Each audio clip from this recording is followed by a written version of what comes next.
자, 그럼 이어서 두 번째로 추구하는 인간상 살펴보도록 하죠. 추구하는 인간상은 성격과 마찬가지로 새로 추가된 부분이긴 하죠. 이것도 2015 초중고에는 다 있는 부분인데 우리 UI만 없어져서 누류과정에서 이것이 신설되었습니다. 자, 추구하는 인간상은 5가지 인간상을 얘기해주고 있습니다. 건강한 사람, 자주적인 사람, 창의적인 사람, 그리고 감성이 풍부한 사람, 더불어 사는 사람을 얘기를 해주고 있죠. 그래서 각각의 다양한 사람들의 이제 어떤 면들이 있는지를 한번 살펴보려고 하는데요.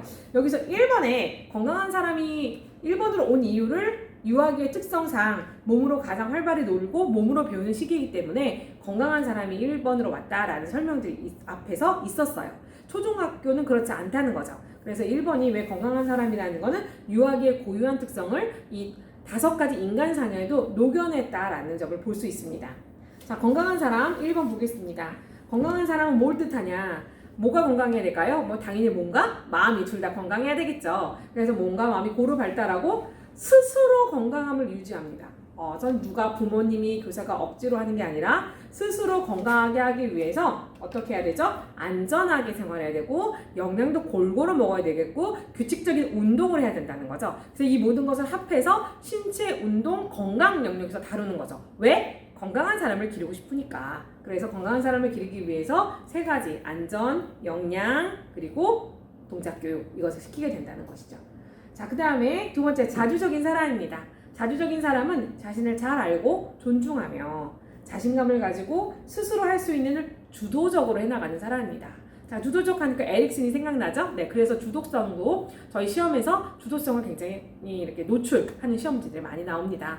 왜 그럴까요? 아이들이 자기 자신, 즉 자아 개념이 생기기 시작하면서 내 거야, 내가 할 거야 라는 자아 개념과 더불어서 자기가 스스로 자기의 일상생활에서 일어나는 모든 일들을 자기가 결정하고 자기가 결정한 방법으로 했을 때 오는 결과를 통해서 자기가 또 배움이 일어나는 다양한 선순환적인 것들을 경험하고 있기 때문입니다.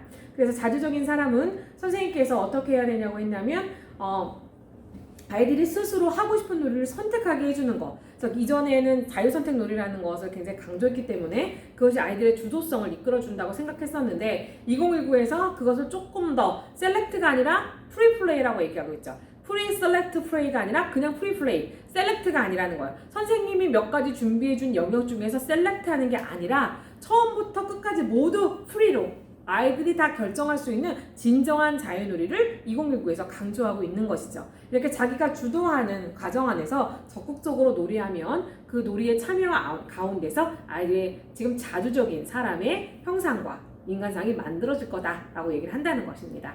자, 3번째, 창의적인 사람입니다. 창의적인 사람은 저희가 창의성이라는 부분에서 사실 많이 접했습니다. 길포드라든지 다양한 학자들의 창의성 이론을 저희가 암기도 했고 공부를 하면서 창의성도 시험 문제에 나온 적도 있고 하기 때문에 창의적인 사람이 매우 어릴 때부터 우리 유아기에 목표로 하고 있는 인간상이라는 것은 우리가 다 알고 있었을 거예요. 자, 주변 세계에 열려있다. 개방성이죠.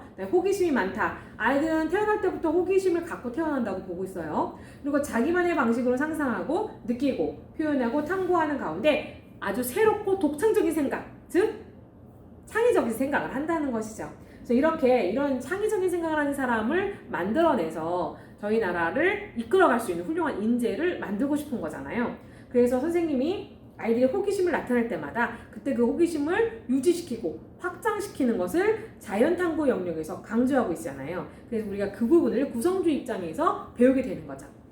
그리고 이제 4번째, 감성이 풍부한 사람입니다. 감성은 말 그대로 예술적인 경험을 얘기하겠죠. 그래서 신비감과 관련이 있습니다.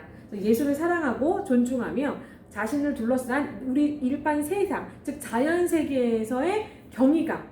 어쩌면 저렇게 아름다울까? 어떻게 자연은 저렇게 변해갈까?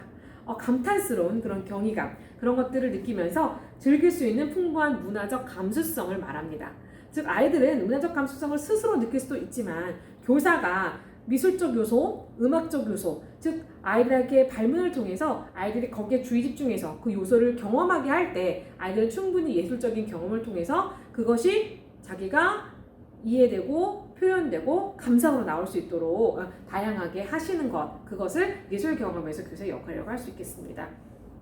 그래서 이것도 놀이 안에서 문화적인 것을 향유할 수 있는 사람으로 만들어 가라고 하면서 놀이를 다시 한번 강조했죠. 자, 마지막으로 더불어 사는 사람입니다. 더불어 사는 사람은 사실 저는 관계 중심 교육 과정이다 보니까 굉장히 앞쪽으로 배치될 거라고 생각했었는데 맨 마지막에 이제 더불어 사는 사람이 왔어요. 그래서 사실은 자주적인 사람이라는 두 번째 자리에 사회적인 관계, 저희가 뭐 신의, 사, 예, 자의 순서로 본다면 2번 자주적인 사람이 의사소통에 해당하는 거라서 의사소통에 대한 얘기를 좀 나왔어야 되는데 그 얘기보다는 자주적인 쪽이 나왔잖아요. 그래서 더불어 사는 사람, 사회관 경계 맨 뒤로 오지. 위치가 좀 바뀌었다는 생각이 좀 듭니다. 더불어 사는 사람은 우리가 속해 있는 이 사회 안에서 소속감을 느끼면서 다른 사람과 생명을 존중하고 자연과 더불어 살아가면서 보다 더 나은 사회를 만들기 위해서 사회 문제에 관심을 갖고 협력하는 민주시민을 길러가는 것을 의미합니다. 자, 민주시민의 기초를 기른다라는 거죠. 민주시민은 원래 유아사회 교육에서의 가장 근본적인 목표이기도 해요. 그래서 그것을 충분히 우리는 사회성을 가진 아이를 아주 어릴 때부터 자기가 속한 집단, 가족, 유치원, 그쵸? 다음에 자기가 미시체계로 만나는 다양한 기관에서 아이들이 소속감을 느끼고 그 소속감을 느끼지 못할 때 문제 행동을 보인다고 우리가 부모 교육에서도 배웠어요. 또 소속감을 자꾸 느끼면서 자기의 영역, 환경 이것들을 자기가 만들어 나가고 또 적응해 나가고 자기 것으로 이제 만들어 나가는 그런, 그리고 또 이제 소통이 되지 않을 때 협력적인 방법으로 소통하는 방법을 배우는 그런 더불어 사는 사람의 관계 영역도 매우 중요하다고 하겠습니다.